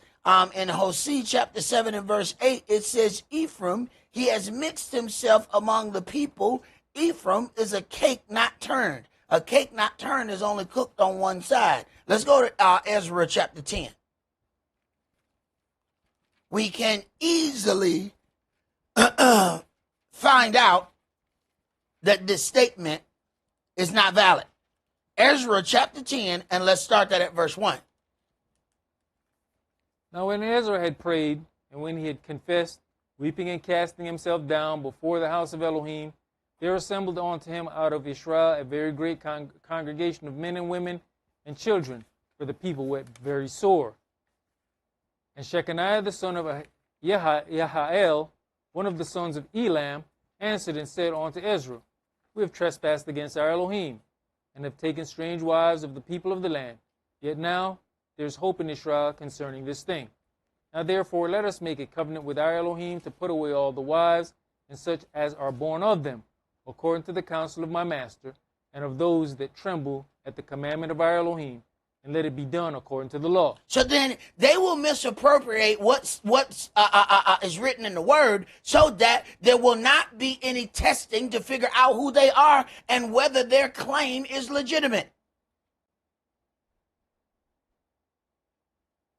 Here is another instance where this statement was seriously, gravely untrue. Keep reading. Arise, for this matter belongs unto you. We also will be with you. Be of good courage, and do it. Then arose Ezra, and made the chief priests, the Levites, and all Israel to swear that they should do according to this word. And they swear. Then Ezra rose up from before the house of Elohim, and went into the chamber of Johanan the son of Elishab. And when he came thither, he did eat no bread, nor drink water, for he mourned because of the transgression of them that had been carried away. And they made proclamation throughout Yehuda and Jerusalem unto all the children of the captivity, that they should gather themselves together unto Jerusalem. And that whosoever would not come within 3 days, according to the counsel of the princes and the elders, all his substance should be forfeited, and himself separated from the congregation of those that had been carried away. Then all the men of Yehuda and Benjamin gathered themselves together unto Jerusalem within 3 days. It was the 9th month, on the 20th day of the month, and all the people sat in the street of the house of Elohim, trembling because of this matter, and for the great rain. And Ezra the priest stood up, and said unto them, You have transgressed, and have taken strange wives, to increase the trespass of Israel. Now therefore make confession unto Yahweh Elohim of your fathers, and do his pleasure, and separate yourselves from the people of the land and from the strange wives. Right, but you have these prominent figures who said these things never happened. Your book says something different. Go ahead. Then all the congregation answered and said with a loud voice, As you have said, so must we do. But the people are many, and it is a time of much rain, and we are not able to stand without. Neither is this a work of 1 day or 2. Now, this can't be 1 day or 2. Why? Go ahead. For we are many that have transgressed in this thing. Wait a minute. We are many who have transgressed in this thing. This ain't going to take 1 day or 2. This is going to take a minute because it was so many. Now, I want you to look at verse 20, because now it's starting to mention them. And it says, And of the sons of Immer, Hanani and Zebediah, and the sons of Haram.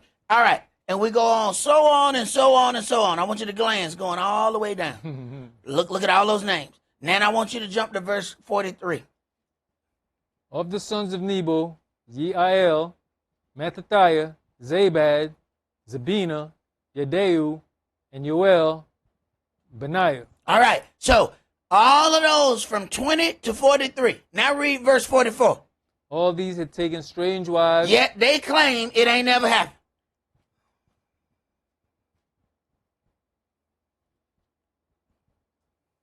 Go ahead. And some of them had wives by whom they had children. All right. So we understand why it would not be beneficial for all of these people to allow those tests to go. So they have to so-called debunk that because they don't want to be found out.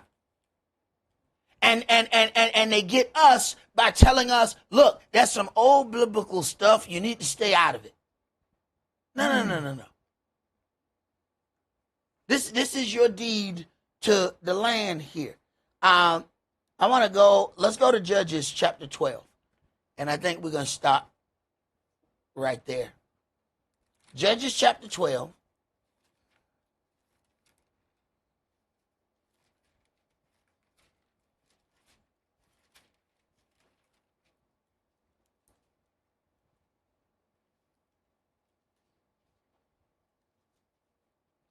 And go ahead and start that at verse 1. And the men of Ephraim gathered themselves together and went northward, and said unto Jephthah, Wherefore passed you over to fight against the children of Ammon, and did not call us to go with you? We will burn your house upon you with fire. And Jephthah said unto them, I and my people were at great strife with the children of Ammon. And when I called you, you delivered me not out of their hands. And when I saw that you delivered me not, I put my life in my hands, and passed over against the children of Ammon. And Yahweh delivered me and delivered them into my hand. Wherefore then are you come up unto me this day to fight against me? Then Jephthah gathered together all the men of Gilead, and fought with Ephraim. And the men of Gilead smote Ephraim, because they said, You Gileadites are fugitives of Ephraim among the Ephraimites, and among the Manassites. And the Gileadites took the passages of Jordan before the Ephraimites. And it was so, that when those Ephraimites which were escaped said, Let me go over, that the men of Gilead said unto them, Are you an Ephraimite? If he said no. All right. Now, if he said no, they had a test for him. He says, Are you an Ephraimite? He said no. All right, well, we got a test then. Go ahead. Then they said unto him, Say now, Shibboleth. And he said, Sibboleth. Wait a minute. So they had a test. They didn't just take their word for it. They said, no. We know that these people speak a certain way. See, I know you from the Midwest when you use that R. When you said, no, we're going to go right down there. I said, right, well, down there. There.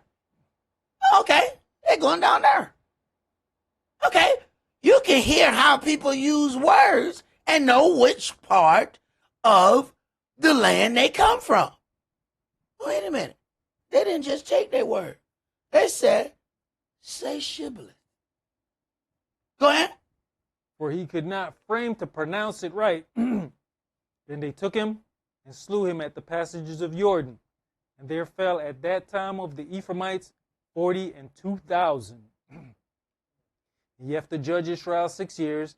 Then died Jephthah the Gileadite, and was buried in one of the cities of Gilead. Right. Now, they then used how they spoke the language to confirm who they were. So then there was testing them. So if someone proclaims to be something, should you just allow their claim? Or should there be a test to see if they are who they say they are? What you find also right here in the situation of judge, everybody says, only God can judge me. As soon as somebody says something about an event, they say, why are you judging me? Now, we're going to go back to that statement that I made earlier about defining a word, and Yahweh can use either one of those words in that definition to apply to you. We say we don't want to be judged. Understand something. Do you know that the judge is also the redeemer? Do you know that the judge is the savior? The entire book of Judges, every time he raised up a judge, they were redeemed. So the people then who are saying, don't judge me, are you also saying, I don't want to be redeemed? You shall be justified by your words, and you shall also be condemned by your words, even if you don't understand those words. That's all that we're going to do for today. Remember the Sabbath to keep it holy. Shabbat shalom. Shabbat shalom.